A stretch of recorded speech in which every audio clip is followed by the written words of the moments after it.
Ketun metsästys jatkuu vielä 14.4. saakka, eli aikaa on vielä hyvin lähteä kokeilemaan vaikka ketun pillitystä.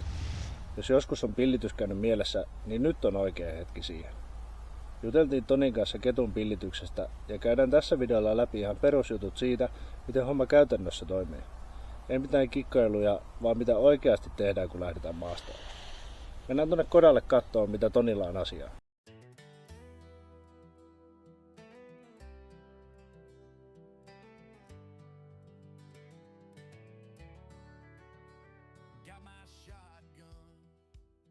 Kevät näyttää olevan aika lailla pitkällä jo, mutta vielä on muutamia jahtimuotoja käymättä tältä vuodelta. Tänään ajattelin, että voitaisiin puhua vähän ketun metsästyksestä. Ja jos joku pyyntimuoto toimii keväällä erityisen hyvin, niin se on ketun pillitys. Ja siitä voitaisiin lähteä semmoisella vinkillä liikkeelle, että jos ei alueella ole kettua, niin sitä on turha sieltä metsästää.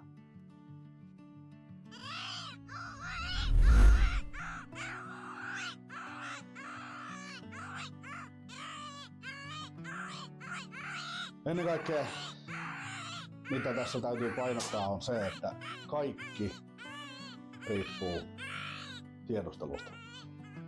Ja kannattaa talven aikana etsiä jätöksiä, jälkiä, erilaisia kulkureittejä ja totta kai näköhavaintoja.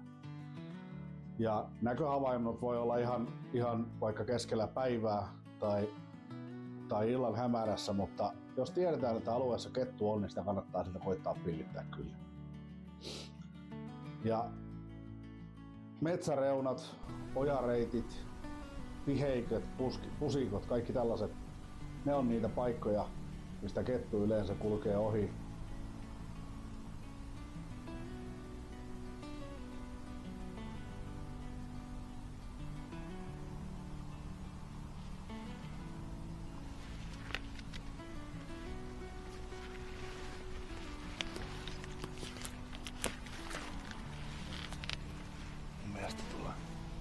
Tien toisella puolella tapahtuu jotain. Mä käännän teidät sinne. Ei tarvitse mun naavaa katsella.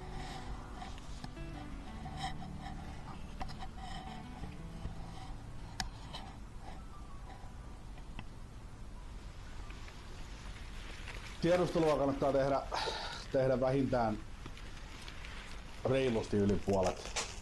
Mielellään 75-80% ajasta, kun tekee sitä metsästystä, niin sitä kannattaa tiedustella. Koska se tiedustelun onnistuminen parantaa onnistumisen mahdollisuuksia aivan valtavasti.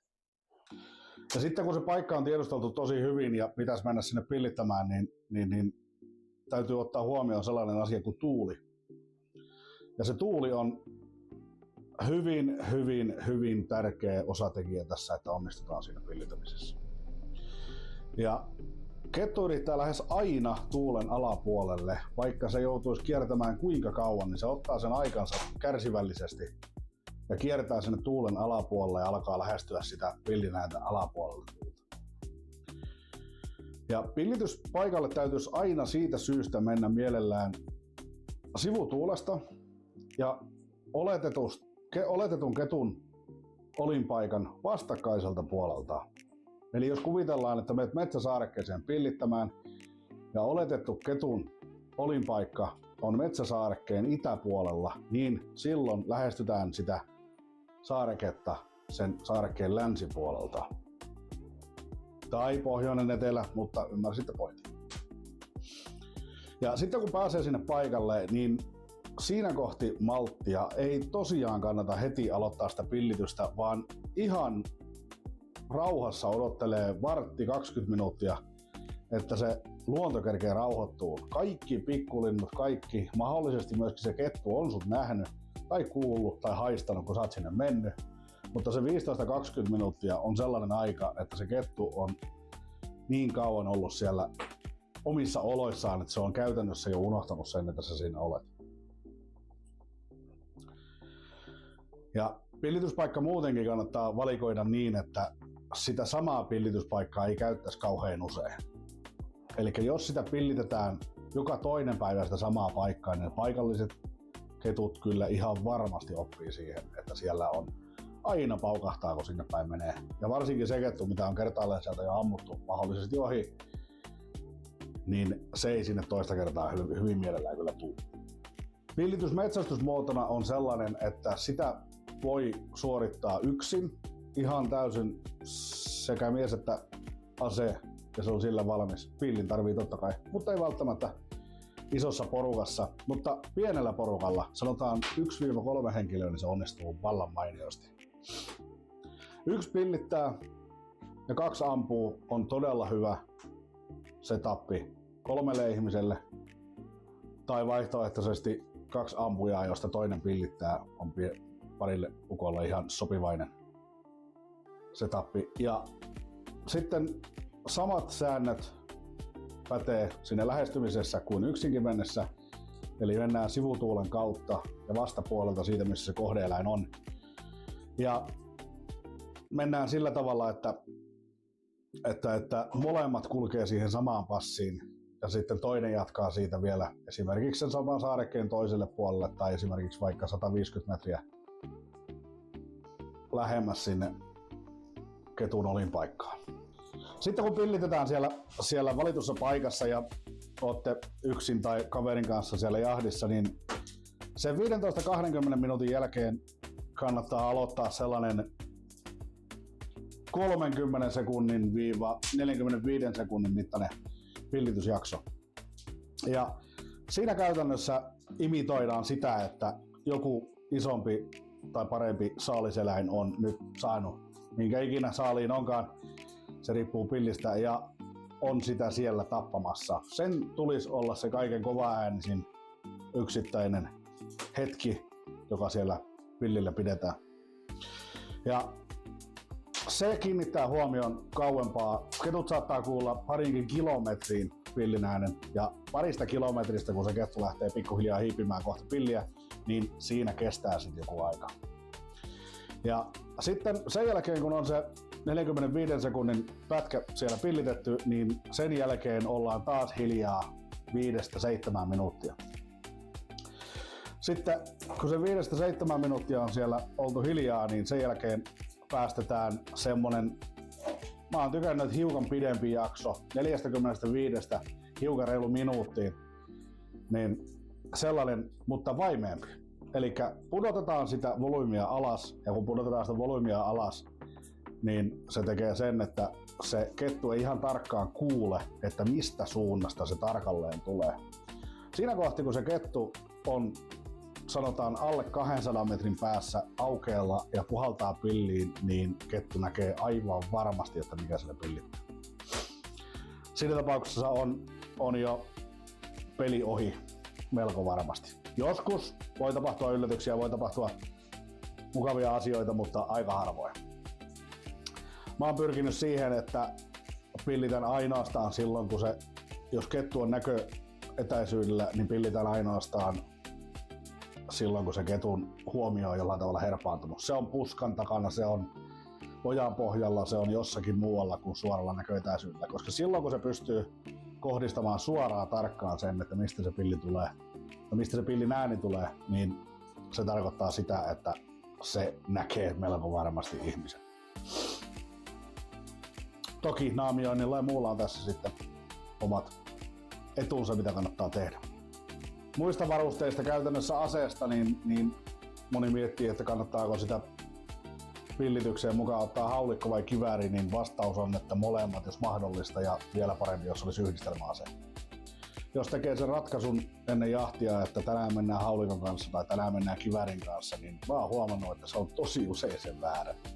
Jos sulla on haulikko mukana, niin näet ketun 100 metrin päässä, ja jos sulla on kivääri mukana, niin se tulee 15 metriä. Tilanteet tulee usein tosi nopeasti, vaikka oltais aukealla. Se kettu jotenkin onnistuu materialisoitumaan siihen kohdesektoriin välillä ihan uskomattoman ovelasti ja sillä tavalla, että sitä ei huomaa. Se saattaa olla 200 metrin aukeen puolivälissä ennen kuin se huomataan. Tai vaihtoehtoisesti se saattaa olla, että se tulee aivan silmille. Mä oon parhaimmillani itse ollut ketusta 20 metrin päässä, kun sen huomasin, ja se huomasi vasta mut, kun mä nostin aseen. joskus ne on käsittämättömiä, miten ne pystyy sulkemaan ne aistinsa. Mutta mä oon verrannut sitä samaan asiaan kuin ajokoira. Ajava koira, kun se näkee tai pääsee jäljelle, haisevalle jäljelle, niin se lähtee seuraamaan sitä. Se pudottaa kaikki tottelevaisuutensa ja kaikki siihen paikkaan, kunnes sitten se hetken päästä se ajo nousee sieltä ylös. Pillejä on erilaisia ja mä oon huomannut, että niillä on vähän eri käyttötarkoituksessa ja käyttöaikansa. Mä oon pyrkinyt itse siihen, että imitoidaan sitä luontoa. Talvella käytetään niin sanotusti isomman eläimen pillejä ja sitten keväällä näinkin myöhään, kun nyt on vielä pari viikkoa jäljellä, niin käytetään sellaisia pillejä, että olisi linnunääntä, tai tässä tapauksessa mulla on tässä esitteillä Red River Coltsin Young Jack. Ja pilliä valitessa kannattaa muutama kerta, jos pystyy esimerkiksi messulle tai vastaavilla, niin pyrkiä siihen, että puhaltaa sinne pilliin vähän testinä, että millä tavalla se soi ja kuulostaako se omaan korvaan hyvältä. Se on vähän niin kuin uistinta valitessa, että loppukäyttäjä yleensä ei ole se sama kaveri, ketä sen ostaa. Kettupilleissä on täysin sama asia. Ja tärkeintä se, että sitä pilliä on helppo soittaa omasta mielestä ja se, että se kuulostaa mahdollisimman säälittävältä. Sehän tässä on se pointti. Koko pillitys perustuu siihen, että kettu luulee jonkun muun pedon, esimerkiksi haukan, kotkan, supikoiran tai toisen ketun saaneen jonkunnäköisen saaliin. Ja sitten se lähtee yrittämään, että joskus se saisi sen napattua siitä naaman edestä.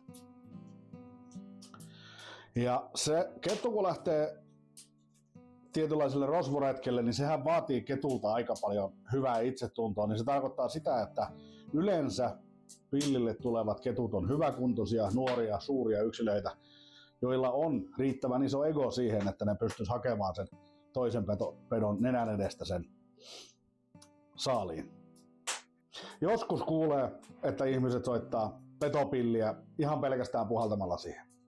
Ja se käytännössä ei tule toimimaan. Eli jos siihen puhaltaa eikä pidä minkäännäköisiä niin sanotusti soittoääniä sinne perään, niin se kuulostaa vaan siltä, kun puhallettaisiin vappupilliä.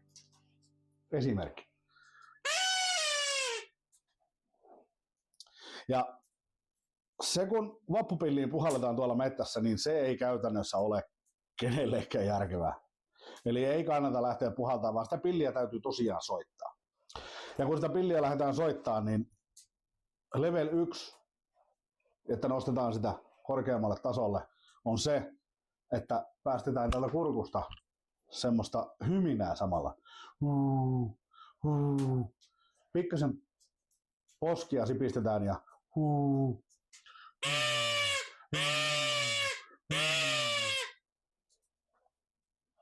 ja sitten seuraava level taas mennään siitä level 1 yhtä ylöspäin, niin päästetään pieni R-ääni sinne samaan.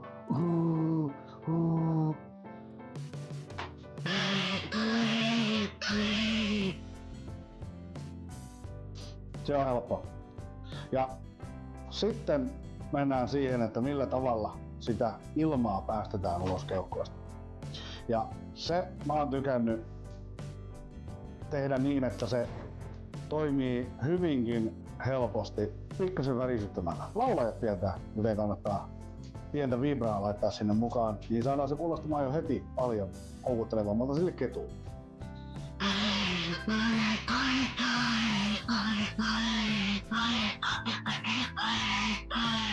Se kuulostaa ihmisen korvaan aika lailla hauskalta, mutta se ei ole se loppukäyttäjä edelleenkään se ihminen. Mutta se kettu kuulee ton äänen ja ajattelee, että siellä on jonkunnäköinen saaliseläin ja sitä lähdetään sitten tavoittelemaan. Kannattaa aina muistaa se, että se pillitys siellä maastossa ei kiinnosta sit pelkästään kettuja. Eli esimerkiksi mä oon saanut pilliltä tulemaan kohti peuroja, kissoja, hirviä, koiria ja joskus ihan lenkkeilijöitä. Ja se täytyy muistaa siellä jahdissa aina, kun ollaan metsissä, että ampuja vastaa omasta lauttauksestaan, joten se tehdään turvallisella taustalla ja vain ja ainoastaan sen kohde-eläimellä.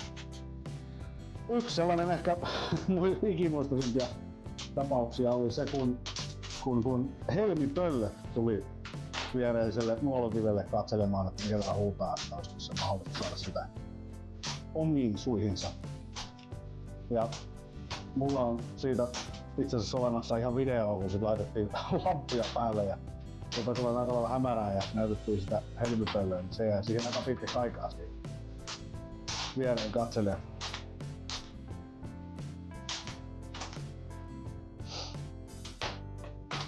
Yksi asia, mikä moni ei osaa ottaa huomioon, että kettu näkee tosi eri tavalla kuin me. Ja tarkoittaa siis sitä, että sillä on ainoastaan kahdenlaisia tappisoluja sen silmissä ja ne erottaa todella hyvin sinisen ja vihreän. Ja kun ne erottaa tosi hyvin sinisen ja vihreän, niin se antaa jonkunnäköisiä rajoitteita sille, että minkälaisia kamopukuja kannattaa käyttää. Kirkkaamman vihreät ei vaan yksinkertaisesti toimi. Tai se paljastaa liikkeen niin paljon helpommin kuin esimerkiksi vaikka kaislat kuvio tai vastaava. Ja se, että se erottaa sinisen ja vihreän, niin se näkee maailman tosi eri tavalla kuin me. Että esimerkiksi oranssi tai oranssin punainen näkyy ketun silmällä ihan todella huonosti verrattuna ihmisiin. Ja sen takia ei välttämättä ole huono juttu pitää vaikka oranssia lippalakkia tai vastaavaa kettuja, vaikka mentäis pillittämään. Pillityksestä, vaikka se onkin todella tehokasta ja hauska pyyntimuoto minusta, niin tää ei ole millään muotoa varma temppu, että joka kerta mukaan onnistus. Ei tosiaankaan. Enemmän olen käynyt aivan varmasti epäonnistuneita reissuja kuin onnistuneita.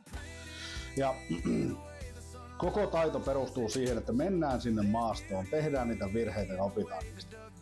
Jokaisella virheellä tulee kaupan päällisenä pieni oppitunti, ja sitten kun niitä oppitunteja on riittävästi, niin sitä kutsutaan kokemukseksi. Ja teille, ketkä siellä katselette ja mietitte, että tämän voisi tehdä vieläkin paremmin, niin kertokaa tuohon alas kommentteihin, että mikä on se tapa, millä teidän oma pilliura on lähtenyt nousuun niin sanotusti, ja miten se taito on viety sille seuraavalle asteelle, sillä siinä kohti, kun sitä viimeistä palttoita poitaan päälle, niin jollei sitä tietoa ole jakanut kellekään, niin se jää sitten siihen. Ja tää oli Wild Finlandin ensimmäinen opastusvideo ja tässä tapauksessa ajankohtaiseen aiheeseen eli ketupillitykseen. Kertokaa tuonne kommentteihin myöskin, että mitä jäi käteen, mikä toimii, mikä ei toimi teidän mielestä ja kertokaa, että mitä mieltä näistä opastusvideoista, sillä paljon teidän palautteen takia joko niitä jatketaan tai sitten pysytään siinä tekstimuodossa. Lähtekää metälle, ottakaa kaverit mukaan, ottakaa lapset mukaan, ottakaa sellainen kaveri mukaan, joka ei vielä metsästä aktiivisesti. Jos aloitetta näitä tehdään lisää, niin pistä kanava seurantaan ja laita tuonne alle kommenttia, että mistä haluatte kuulla lisää. Kaikkea ei osata, mutta se mitä ei osata me voidaan opetella. Kiitos ja moro!